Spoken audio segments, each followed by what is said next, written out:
Olá, meus irmãos, minhas irmãs. Eu sou Eveline, eu sou católica apostólica romana e como igreja que está sofrendo, né? Se um membro da igreja sofre, todo o corpo sofre.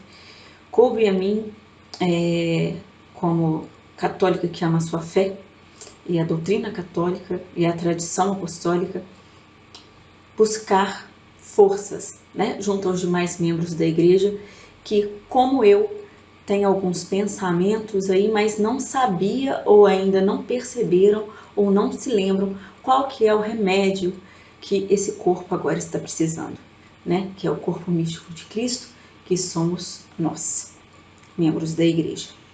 Eu não sei se você tem acompanhado aí nos últimos dias algo bem polêmico que, apesar de ter iniciado agora recentemente, já vem dada abertura nas mídias, nas redes sociais, a grandes debates, que é o Sínodo, né? O Sínodo da Amazônia, que foi aberto no último dia 6 de outubro, e estão aí com seus trabalhos no auge, com grandes problemáticas teológicas, eclesiais de outras naturezas, que eu não vou entrar aqui nesse mérito, tá? Porque eu não tenho nem competência técnica para isso. Para isso, se você precisar e quiser se aprofundar, nós possuímos padres competentes aí de grande espiritualidade, conhecimento, que já vieram fazendo as denúncias nas redes sociais. A gente pode até, né, já vou deixar aqui subscrito alguns sites para que você possa acompanhar, se você tiver interesse. Nós temos também leigos só no sentido da doutrina, né, católica, porque não são ordenados, não são padres, não são sacerdotes, mas são mas possuem autoconhecimento técnico para estarem falando sobre o assunto. Eu, a princípio, vou até fazer uma breve e apertada síntese aqui sobre as propostas do Sínodo, só para que você possa entender a necessidade do que eu vou passar para vocês a posteriori, ok? Se você pegar um instrumento Labores, que é onde contém, o documento onde contém as propostas do Sínodo da Amazônia, propostas essas que já estão em debate, você vai ver alguns itens, né? São 15 propostas, algumas delas eu vou fazer aqui essa breve pincelada. Uma delas, diaconato feminino. Outra, ordenação sacerdotal de anciãos com uma família estável. E quando a gente fala aqui de sacerdotes casados, no sentido aqui exposto, são índios, né, que no meu conhecimento possivelmente pouco entende da fé católica, se não nada. Celebrações litúrgicas com danças indígenas, músicas, toda a paramentação indígena, em comunhão com a natureza e a comunidade indígena. Reconhecer a espiritualidade indígena como fonte da riqueza cristã. Aquela pandelância, desculpa, né? A teologia indígena é uma bagunça, é um indiassicretismo religioso que ninguém entende, né? Seria isso uma fonte, né? Não sei por que fonte, porque ninguém sabe nem o início disso aí. Seria a fonte da riqueza cristã. Então, a nossa tradição apostólica, tudo que os santos, os mártires, essa transmissão apostólica fidedigna que muitos lutaram para chegar até nós até hoje, estaria dando lugar a essa nova teologia aí que ninguém nem conhece. Bem, como vocês podem ver, são propostas bem estarrecedoras, né? Bem absurdas, que deixa a gente bem angustiado, né? Se você que nem muitos católicos que realmente conhecem a sua fé e que ama a verdadeira tradição apostólica, a verdade transmitida por Jesus Cristo 2000 anos atrás e preservada pela Santa Mãe Igreja.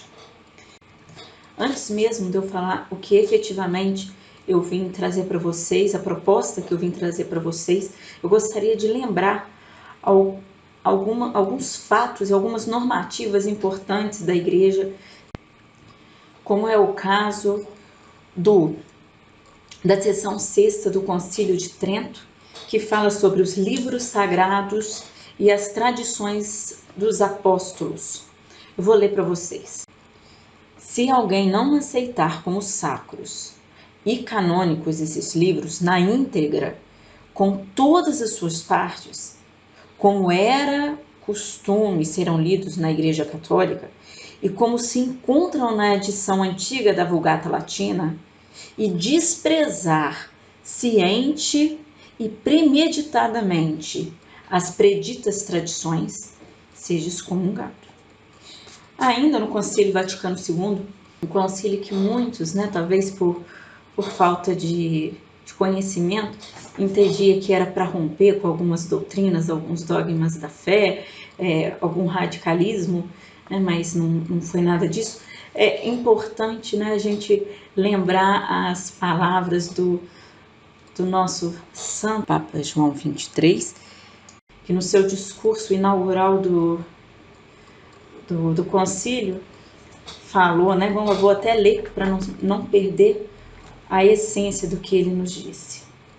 Ele virou e falou: o que mais importa ao concílio ecumênico é o seguinte, que o depósito sagrado da doutrina cristã seja guardado. Que o depósito sagrado da doutrina cristã seja guardado e ensinado de forma mais eficaz. Aqui a gente está dentro de um contexto em que a evangelização é dentro da língua vernácula, para aproximar das comunidades, da família, do povo, comunidade moderna, mas ele deixa bem claro essa questão de se manter guardada a doutrina cristã, e que é nessa linguagem mais acessível à pessoa, a pessoa humana, que Jesus vai ser transmitido da forma mais fidedigna. Ele ainda fala que a igreja não se aparte do patrimônio sagrado, o patrimônio sagrado da verdade, recebido pelos seus maiores. Esse patrimônio sagrado da verdade recebido pelos seus maiores, os maiores são os apóstolos, é a fé apostólica.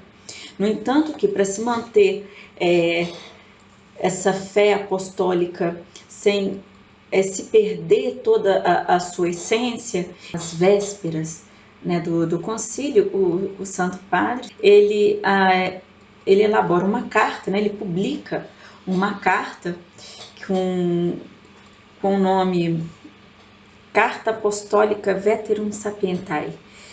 Desculpa aí o meu latim.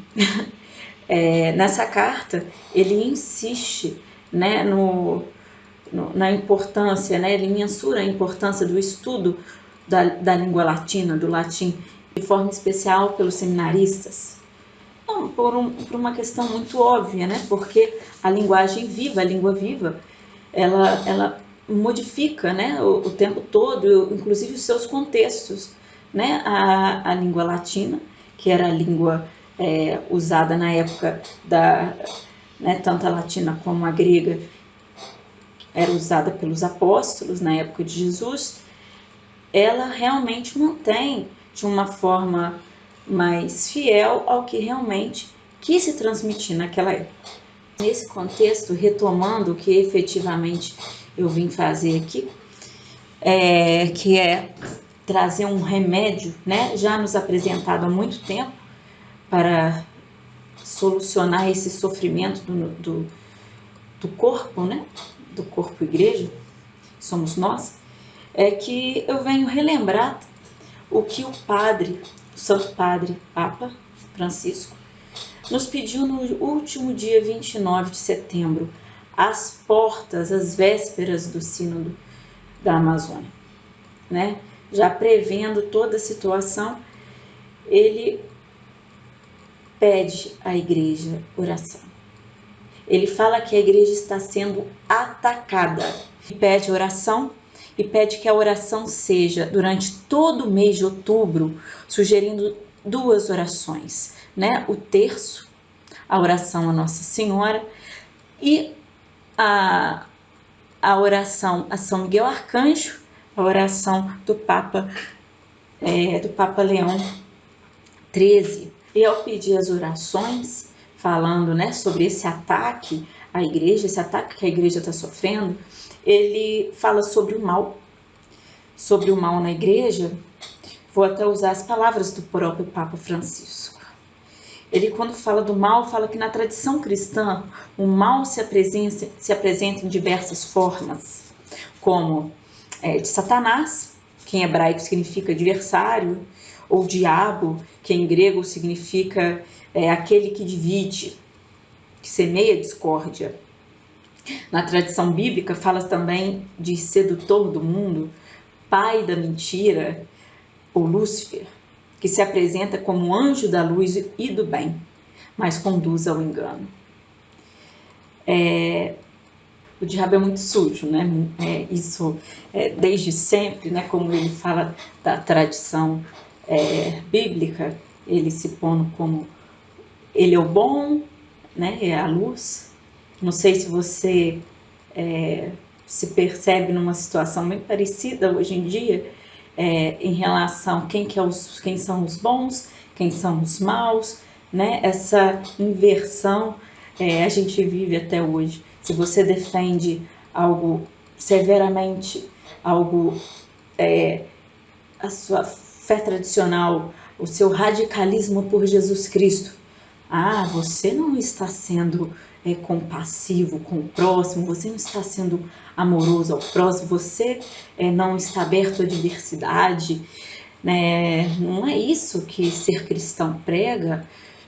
Te põe, né, como mal, você homofóbico, você não ama os pecadores e os pobres, e eles são os bonzinhos, né?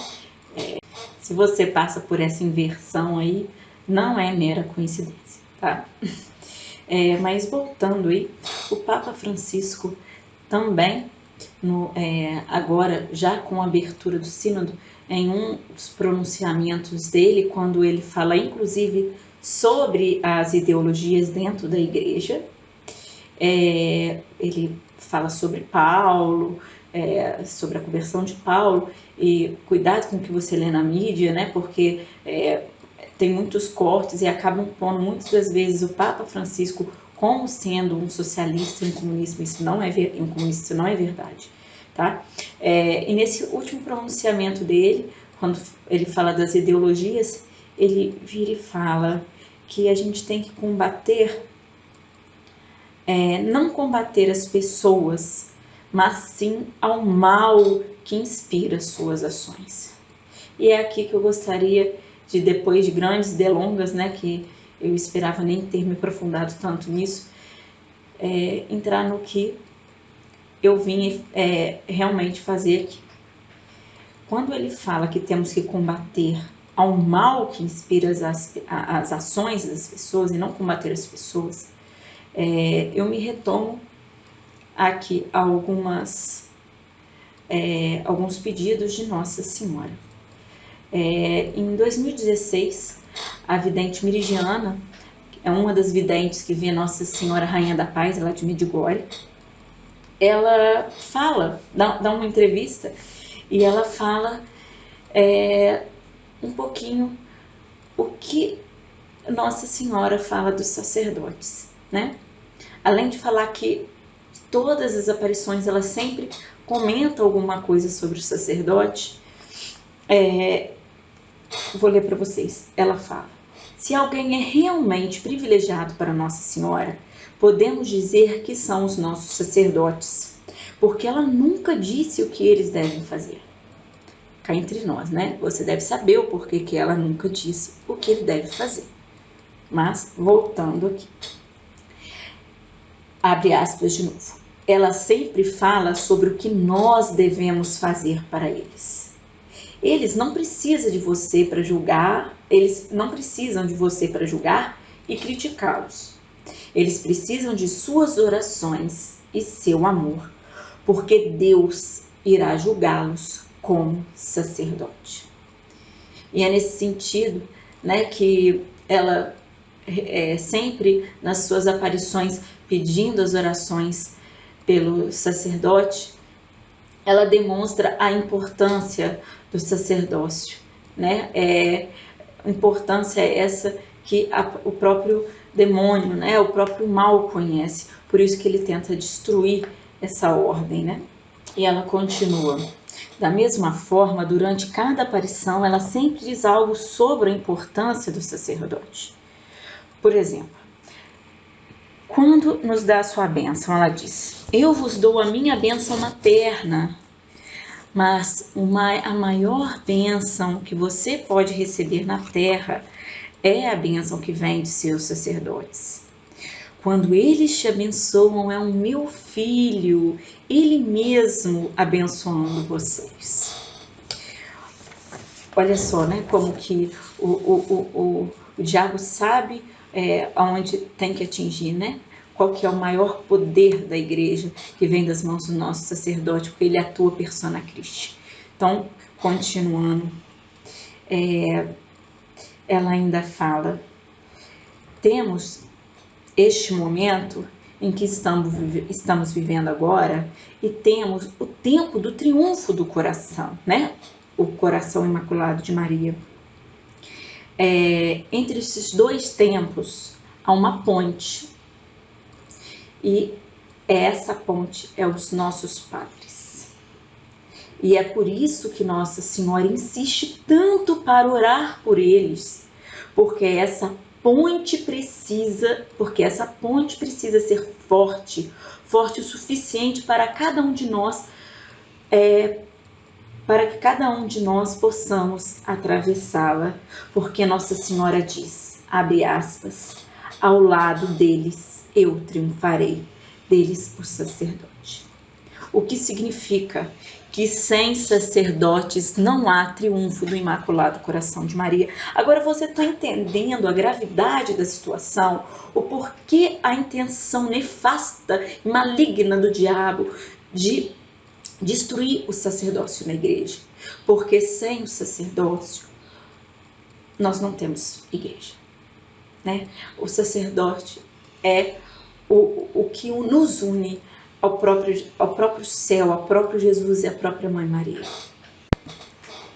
E eu sei que é muito mais fácil a gente se revoltar e a gente começa a criticá-los, né, falar mal deles, e a gente esquece de fazer o que Nossa Senhora nos pede, que é orar por eles, né? Nossa Senhora em Fátima, ela sempre pedia a oração, né? Ela sempre pedia para a gente rezar o terço, e a gente pouco se recorda, né, das falas de Nossa Senhora. A gente às vezes tem devoções a Nossa Senhora, mas não faz e nem lembra o que ela pede, né? Uma das falas de Nossa Senhora em Fátima, a vidente Lúcia, ela fala que a Rússia espalhará os seus erros pelo mundo, promovendo guerras e perseguições da igreja.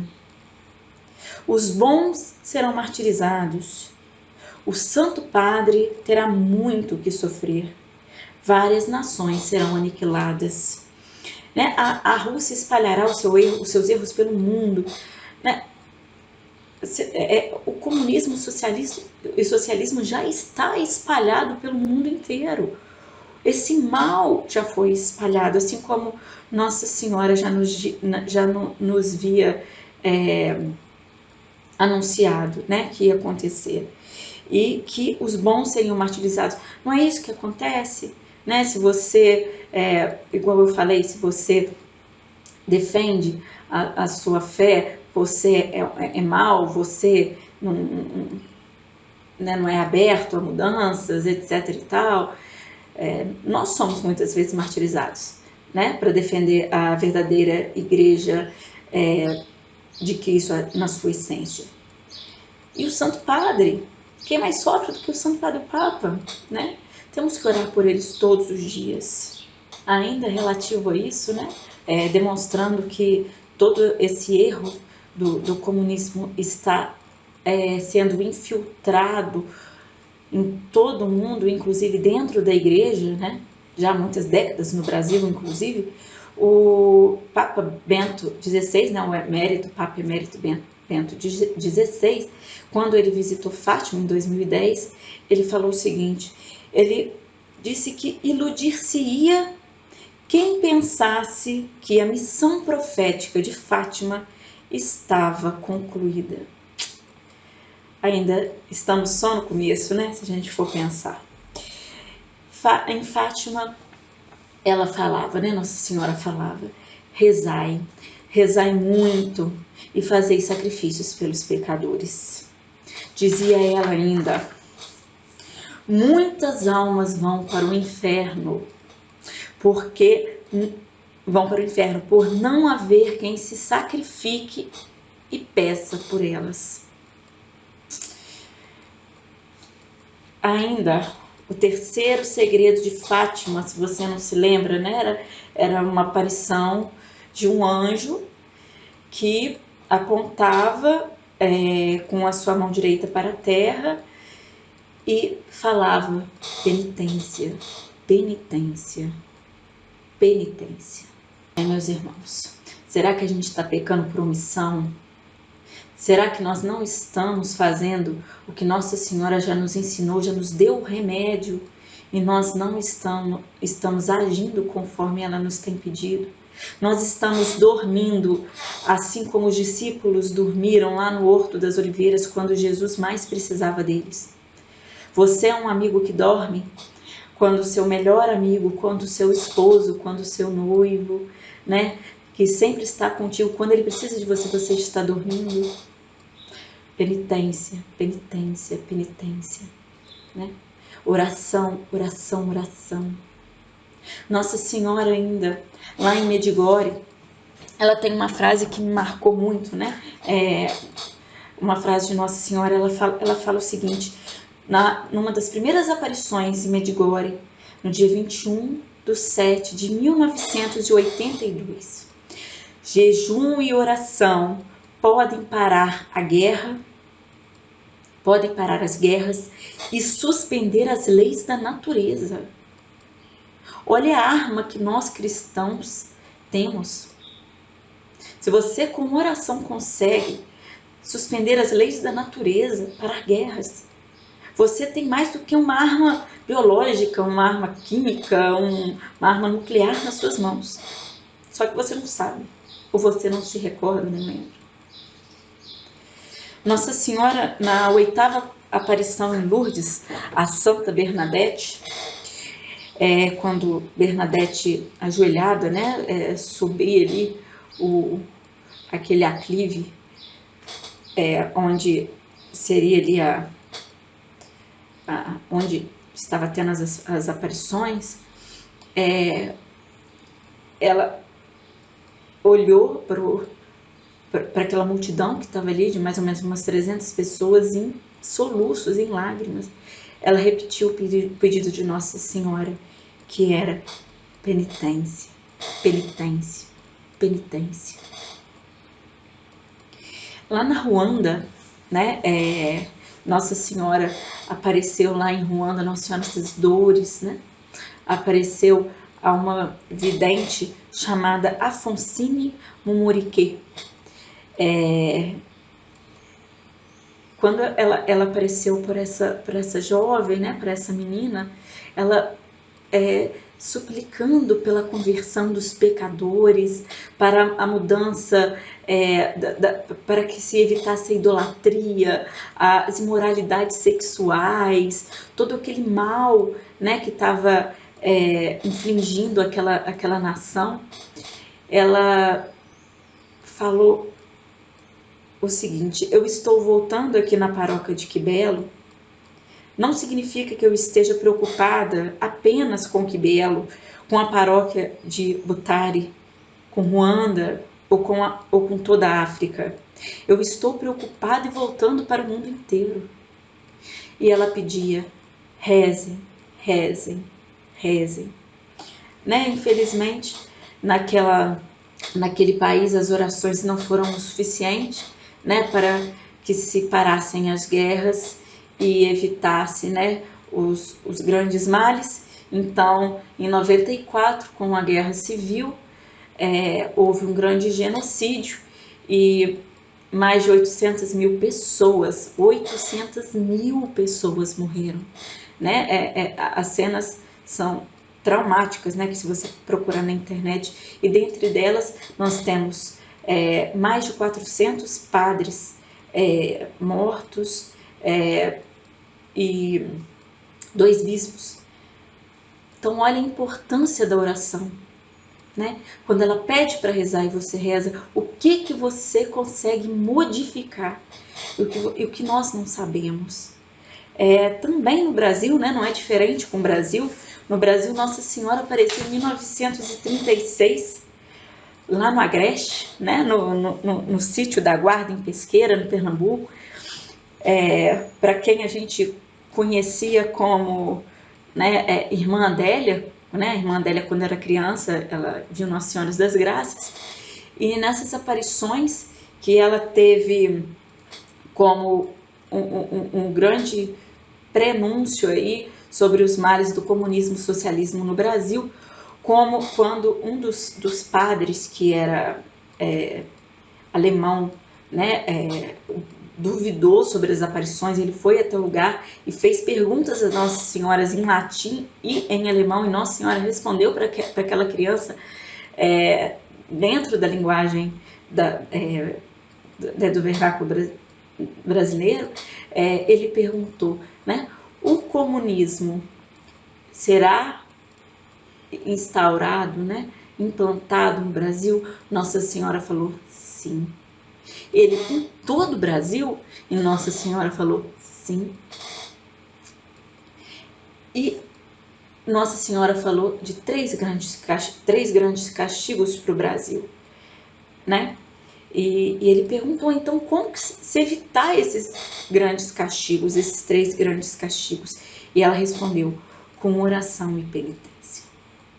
Então, gente, dentre várias outras aparições que a gente podia citar aqui, né, porque a gente já se prolongou por demais, o que Nossa Senhora nos ensina, né? Ela nos ensina, mas isso não é novo, porque o próprio Jesus já nos ensinou, né? Através dos evangelhos, ele vira e fala: alguns demônios só podem ser expulsos com a oração e com o jejum. Então, se você não jejua, se você não ora, né, você está sujeito a esse mal. E a gente só pode vencer o mal que está afetando toda a nossa igreja com a oração, com o jejum, né, com a penitência. O que Nossa Senhora em Medjugorje pede pra gente? Se você quer aprofundar um pouco mais, né, ela pede oração, a oração do terço. Nossa Senhora tem insistido muito, rezem o terço, né? A confissão, em Medjugorje Nossa Senhora tem pedido para, se possível, confessar todo mês. A confissão é muito importante, é um sacramento da misericórdia de Deus com o seu povo. Eucaristia. A igreja exige que você vá à missa, né? Todos os domingos e dias de preceito, mas Nossa Senhora pede, se você puder receber o sacramento da Eucaristia de forma mais frequente, seja mais frequente nas missas. Quinta, a gente chama de as 5 pedrinhas que vence o Golias, né? A quinta pedrinha, qual que é? A leitura da palavra, né? A leitura da Bíblia, né? A palavra, ela é exorcista, ela tem um poder muito grande. Então, são essas 5 pedrinhas aí que vai fazer a gente vencer e vencer o mal que está entrando aí, que já está entrando há muitas décadas, mas vamos sair do nosso comodismo, vamos orar, fazer como os grandes missionários, que é defender a nossa fé, evangelizar, porque a verdade de Cristo, até onde eu sei, né? Até se nada mudou, o dogma da igreja, não existe salvação fora de Jesus Cristo. Então vamos levar almas para Deus, vamos evangelizar e vamos orar principalmente pelos nossos padres, nossos sacerdotes. Amém? Obrigado pela sua atenção e eu espero que a gente possa estar juntos aí em oração e em penitência. Louvado seja nosso Senhor Jesus Cristo e sua Mãe Maria Santíssima.